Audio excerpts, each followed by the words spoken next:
Welcome to Supercharged with Digital Marketer, the bi-weekly podcast where we discuss everything related to entrepreneurship and how marketing is important for your success in business venture.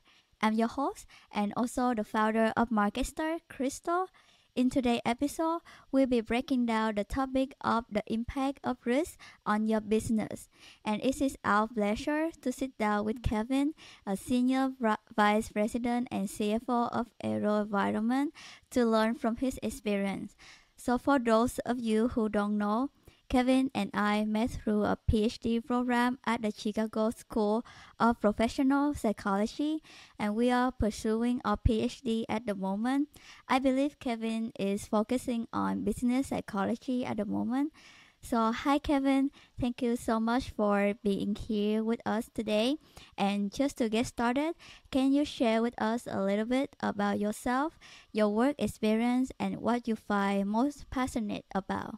Thanks, Crystal. Thank you for having me on today. I really appreciate it. Well, I've been a CFO for many years. Right now, as you said, I've been working for with AeroVironment, which is a public aerospace and defense company. But before that, I've worked for in many different industries with many different sizes of companies. So I've been kind of a student of seeing how organizations bring about change, how they adopt a strategy and try to grow, and how they make decisions in general. So that's what I'm really passionate about: is how do organizations make decisions? How do they empower their managers and their leaders to make decisions to change, really? Because organizations only survive if they're able to make changes along the way and adapt to their environment. If they're stagnant and don't make changes, then they're doomed to failure over the long term. Yes, that is very good to hear. So, with that, what do you think about the risk play in achieving a long term for business success, and how can company try a balance between risk taking and risk management? Well, somebody asked me the other day that since I'm a CFO that I don't like risk, but that's not really true. At the end of the day, you can only create value for any organization or even for yourself if you take risk. The key is to understand what the risks are and understand what the rewards are and balance the risks with the rewards. So you can make good decisions about, but you don't just make decisions based upon not taking risk, because that will get you nowhere. So if businesses to achieve long-term success need to understand that they have to take some risk, but at the end of the day they need to understand what their goals are and how to allocate their resources to those goals and not get distracted by things. I mean, a lot of times organizations get distracted, or as I like to say, they fall into what's called the good idea trap, meaning people think that if it's a good idea, they should do it. But reality, organizations need to focus on the things that are going to get to their long-term objectives and not try to do everything that's a good idea. It's not a trick to find it good ideas. It's a trick to decide what are the top few good ideas that you should pursue as an organization, a startup, or even a more mature company. How do you sort through all those opportunities and make sure that you're doing the best ones and you're putting resources to that is really the trick to business in a nutshell. Yeah, sounds good. But I've heard that you are very into like risk management, and you say that business needs to take risks, right? And what makes you so passionate about risk? Well, I've really thought a lot about how people make decisions and why they make certain decisions. And I've also kind of just come to understand that risk and reward is kind of foundational to our whole life, to everything that we do. And so few people really understand the dynamics of risk and reward. Even simple policy changes in how you maybe people would license or have fees for housing has affected our housing market, because they've increased the fees thinking that the developers can just pay it. But at the end of the day, that increases the risk and the cost of doing something. So the risk reward isn't there to build new housing. That's why we have a housing shortage. So it's the same thing for any organization. They need to understand the risk reward dynamic, and people fundamentally, in our nature, try to avoid risk, and we're educated probably to avoid risk, but they need to get over that. And leaders, really, at the end of the day, leadership is about the people that are able to take risks, to move beyond the status quo, which is taking risk in and of itself, and do things that are gonna change the organization for the better. Or in ourselves, same thing. It's a personal thing also. We as more we do things that are like doing this podcast. I've never done a podcast before. It's taking risk to do a podcast. You never do. So in order to move ourselves forward, to move organizations forward, we have to take risks. But again, we have to understand what the nature of those risks are and how to maybe mitigate them. And usually knowledge is one of the things, learning about something first and really understanding it before you jump into it is a big risk mitigation factor. Amazing. Yeah, I understand that because as human nature, we are avoiding risk and we are taught to like avoid risk from the start. So it's really hard for us to understand that risk come with reward. The higher risk we take, the more reward we're gonna get.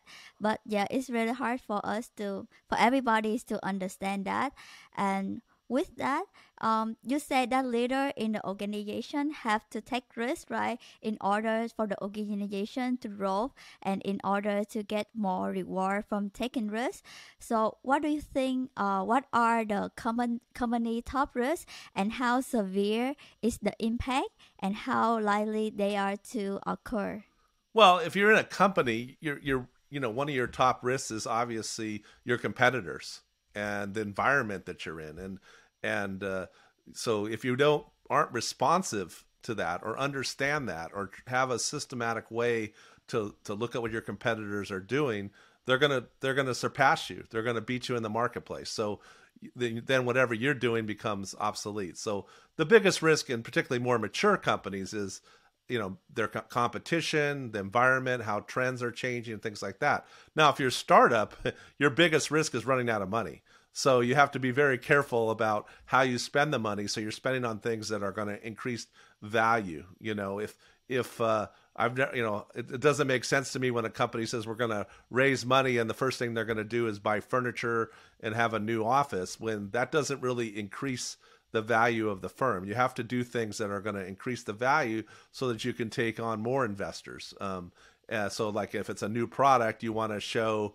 that the product is working and there's customers that like it. Now it might need a lot of improvement, but at least you've proved that the product has value. So so again, for a mature company, it's your environment and your competitors. For a startup, it's really proving the business model, proving that the product works, and spending money wisely on that goal. Yes. So it really depends on the size of the companies for taking the risk.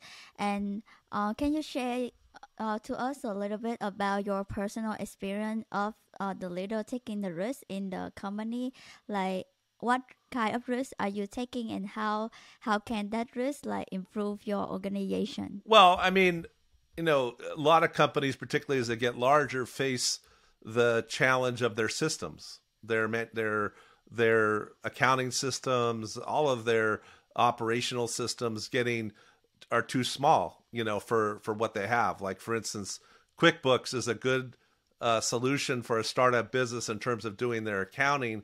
But as the organization gets bigger and more complex, somebody has to put in a new system. Maybe it's a NetSuite or a more sophisticated system to allow the company to grow. Well, anytime you put in a new system, that's taking risks. So, and the fact of the matter is, a lot of people don't even have that experience of putting in a new system or how to set up a new system, and so it's very risky for them. So the person who goes out in front and says, "I'll put in the new system," is taking a lot of risk. And I tell people when they're implementing new systems that the worst thing to happen is they start calling the system by your name. If they start saying it's KRYSTAL's new system, you're in trouble, because really everybody needs to say it's the company's new system, it's the organization's new system, and we all need to do this for the growth of the company. So that's what people need to understand. But that's a good example of where organizations have to take risk. Or risk might be a new product or a new market. If we're just selling something in Los Angeles, okay, now we want to sell it in San Francisco, or if we're in the United States, we want to sell it in Europe. That's a big risk, and a lot of people underestimate the cost of selling a new product in, say, Europe, where they have different requirements for different laws about privacy, maybe, or different requirements about how the electrical systems work, and so there's a lot of complexities when you go into new markets. Yes.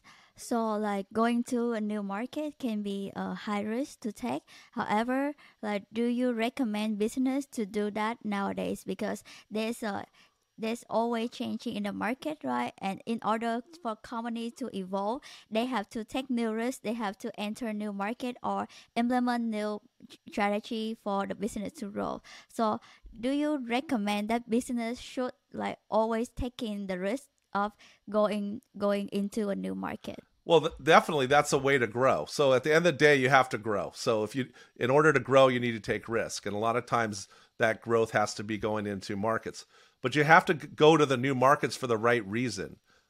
So often I see, you decide to go to Brazil because somebody's brother-in-law knows somebody in Brazil that might be able to sell your product. But at the end of the day, if you listed the top 10 countries to expand, you wouldn't pick Brazil, but you just happen to have a contact down there. So companies need to be thoughtful, not reactionary to where they expand. They need to go, what's the next best market? Not where do I know somebody, So find somebody, go to the market that is going to be the best next market for you, and find somebody that can help you expand there versus do it the other way around. Go with somebody who just happens to be a connection there. At the end of the day, that might not be the best next market for you. So so many companies make a mistake of making that decision based upon some contact. Somebody has a contact there versus what's best for their product or service or things like that. Yeah, I agree because for company they have to really do a research before going to a new market or anything, and sometimes it's just not about the connection, but it's about the market trend and what the best for the company to take the risk on. And with that, how can business maintain agility and flexibility in the face of changing market conditions and evolving risk landscape? Well, as I think I said earlier, really it's about knowledge. It's having the information flow about what's happening in your market, and not just to be inside your own silo of information, to really reach out, understand the market, use outside consultants to tell you about the market or evaluate your own position in the market. So you're not always just looking at it from an internal point of view. You're also looking at an external point of view. That is very healthy to get somebody to say, we've looked at your product, we've looked at the market, and you're not in a good position, or you have a good position, but you have to worry about this competitor. So getting that external point of view can be very helpful as you evaluate your situation in a particular market. Yeah, that's amazing. And what are some of the common pitfalls or mistakes to avoid when you implement a risk or of management strategy? And how can business recover from any setback from taking the risk? Well, I mean, again, be clear on what are you trying to accomplish, and carefully monitor the milestones. So if you want to enter a market, maybe the first thing would be, we're going to open an office there, we're going to hire people there. But what is a good milestone to see if we're headed the right direction or not? Companies spend a lot of money getting set up, and before they know it, they don't have enough money to fully execute. So try to establish a proof point as early as you can in the process of whether this is the right market for you or not, and be reflective on what is working, what's not working, why is this going to be successful, why is this maybe not going to be successful. So many companies waste maybe even years before they really evaluate if this is going to be a good success or not. Yes. So, can you share with us about your experience with your company or your previous company about like what is the biggest risk that you have taken and how that risk changed your company? Well, maybe the best example would be my last company. It was their pricing scheme, how they priced. It was a services company in the legal services market. They had a certain model that they were pricing their services, and I took a look at it and said it was out of sync with the market, meaning there was opportunity to get more revenue based upon making the pricing more consistent with their competitors. But bringing about a complete overhaul of the pricing scheme of the different services, uh, makes people nervous. How are the customers going to react to it? Reality was it simplified the pricing for the customers, and the customers appreciated the new pricing, even though it generated significantly more revenue for the company. So the profitability of the company actually tripled through the new pricing, even though the customers were happy with it. But it was a big risk, and we took a lot of time educating our own staff on the change and why we're making the change, allowed them to have input into that.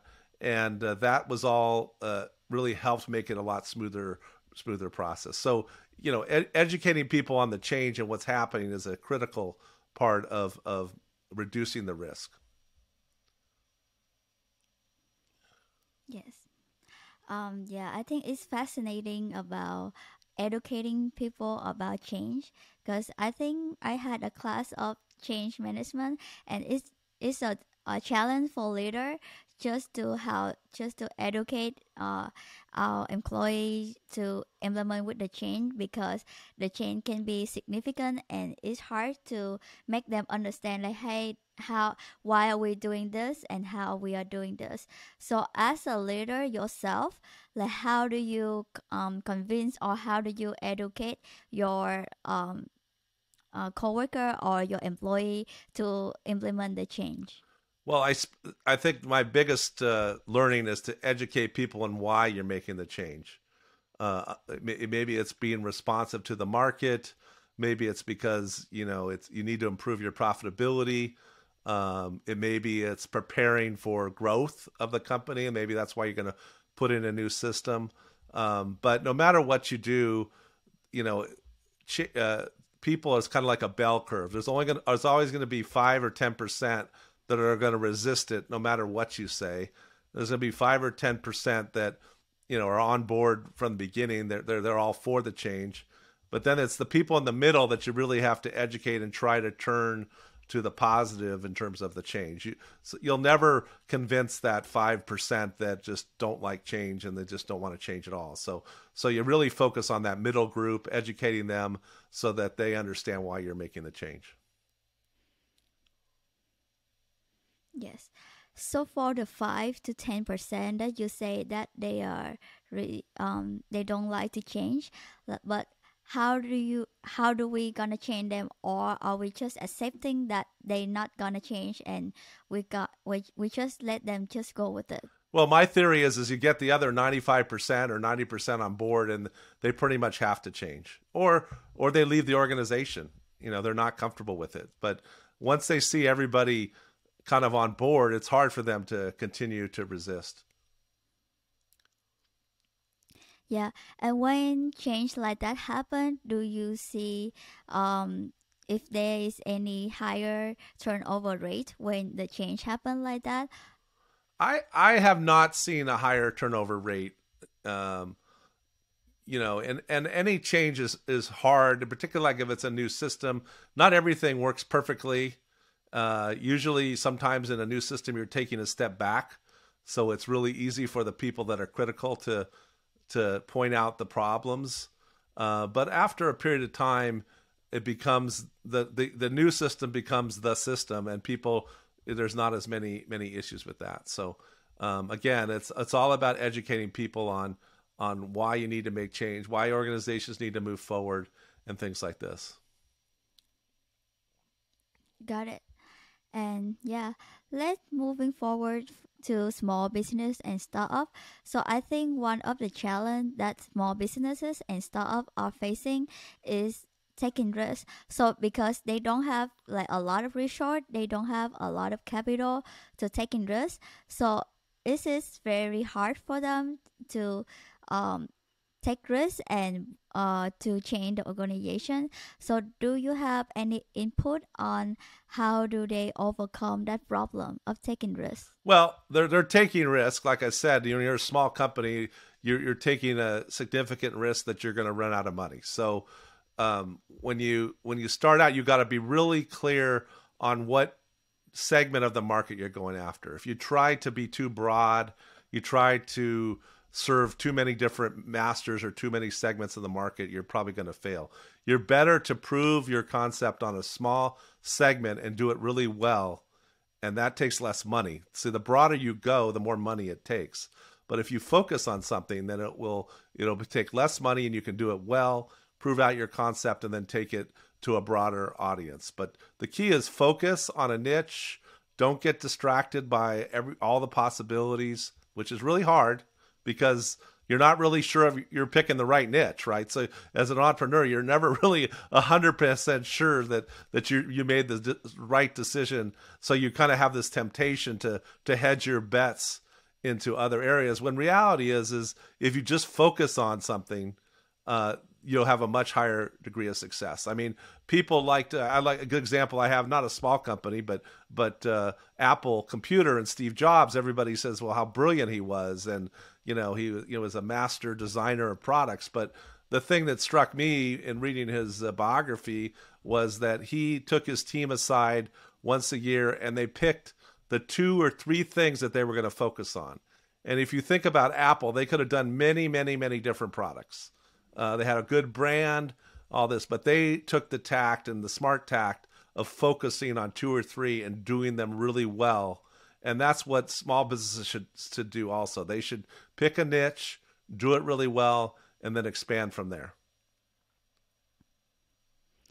Yeah, with that, I totally understand because for small business and startup is it's a temptation to take on a lot of project because for me we are doing marketing, right? And our customer is very demanding, so they don't want just like social media marketing. They don't want just that. They want more. They want like SEO, they want video marketing, they want influencer marketing. I mean, they asking for everything in marketing, not just one aspect of marketing.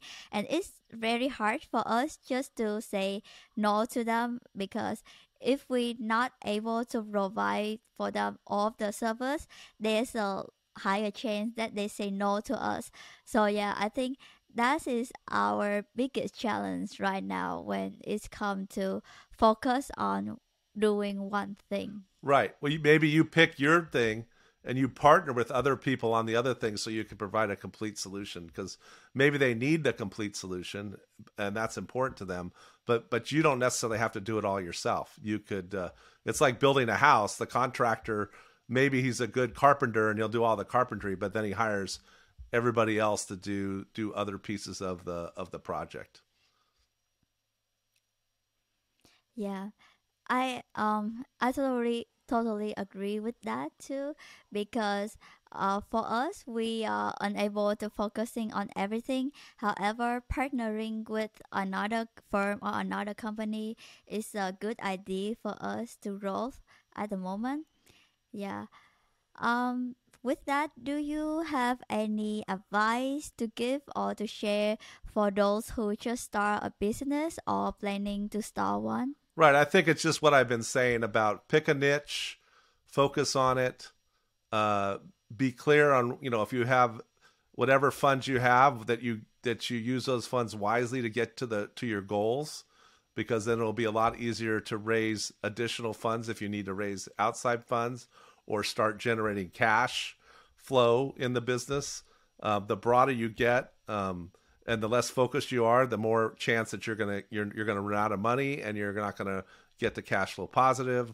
You won't be able to raise investors. So focusing, proving it out, be confident in what you choose, but it's because I think, you shouldn't be second guessing yourself on the right, that you picked the right niche or wrong niche or whatever. Maybe you didn't pick the best niche at the end of the day, but if you focus on that and do it well, then you can expand into other areas. But don't be don't be too broad. Focus. Yeah. So in terms of raising fund, when do you think is the best time for startup to raise fund? Well, if they have enough money themselves, that's the best, because then they can. But it just depends what your goals are. I think you're obviously the when you raise funds, particularly from the outside, you're going to face dilution. You're going to face somebody who may have an influence on what you're able to do or not do. So as long as you can push that off, the better. But when you get to a point where you've at least proven something and you know what the next goal is, then that would be the time to raise additional funds with somebody that can add value to the situation, an experienced investor that might have knowledge about your market or can help expand your customer base or things like this. So you would look to raise money not just from somebody who has money, but ideally from somebody who can bring expertise, and then be real clear on what the milestone is that you're trying to achieve with the money you get. So in other words, if you raise $1 million, what does that $1 million get me? It gets me a product that's in at least 100 customers' hands, or some specific goal. And then if you accomplish that goal, then when you go back to the investors, you go, I raised $1 million. My goal was to get 100 customers with the product, and I did it, or I got 120. Now you have credibility, and now it's a lot easier with less dilution. You've reduced the risk. Again, it's all about risk reward. So the more that you can prove that you can take the money you get and establish the milestones and accomplish them, the less risk the investor is going to have for the next round, and the less dilution that you're going to receive when you raise additional funds. Yeah, I agree.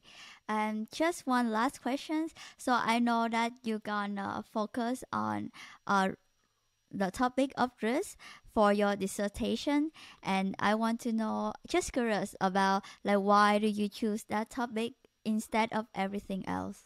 Well, like I've been doing this a long time. I've seen a lot of different organizations. I'm kind of been curious always about, well, what makes organizations successful? And what makes them successful is the ability to make good decisions. Well, who makes good decisions? Well, it's the managers.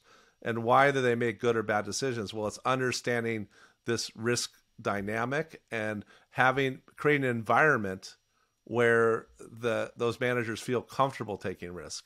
If you're in a culture where, if you take a chance and it does not successful, you lose your job, then nobody's going to take risks. So how do you create an environment where managers, particularly managers, are willing to take risk? It's what I call empowering the managers. Everybody talks about empowering employees or customer service, meaning, customer service person goes above and beyond to solve the customer's problem. But the manager side of it is, how do I get managers to take the necessary risks to move the organization forward and create an environment where they're comfortable taking those risks? So that's kind of the basis of my dissertation, is how do you create that environment? Yeah. So I think it's important too, because with my experience, I have been in some organization that is not fostering taking risks. So they are very strict about, like, how the employee or how the manager should act and how they should make decisions. So it's an environment they are not fostering growth or fostering taking risks at all. And I feel most of the employee in that organization, they are very close minded, and they don't want to do anything to just because they know if they do something wrong, they're gonna lose their job. So I think it's very important for us to create the environment where everybody are freely to share their thoughts, their ideas, and comfortable of taking risks. Exactly. You got it on the head there. So yeah, amazing.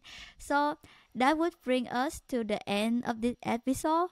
thanks to Kevin for joining us today and with the discussion of the impact of risk on your business. And we hope that this episode was beneficial to you. And as always, thanks for listening to Supercharge with Digital Marketer. And if you enjoy our show, please follow, rate, and review us on Apple Podcasts and Spotify. And be sure to come back next week for another discussion.